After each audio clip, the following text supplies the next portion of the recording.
بسم اللہ الرحمن الرحیم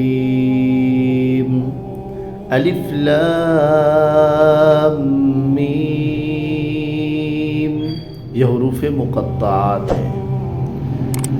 ذالک الکتاب لا ریب فیہ ھدی للمتقین، یہ وہ کتاب ہے کہ جس میں کوئی شک نہیں، متقین کے لیے ہدایت ہے۔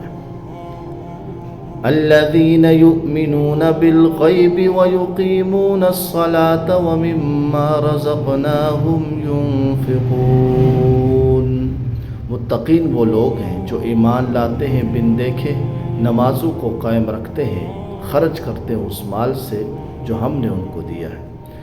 والذین یؤمنون بما انزل الیک وما انزل من قبلک وبالآخرۃ هم یوقنون، وہ لوگ ایمان لائے جو اتاری آپ کی طرف یعنی قرآن کریم، اور جو اتاری آپ سے پہلے یعنی تورات و انجیل و زبور، اور آخرت پر یقین رکھتے ہیں۔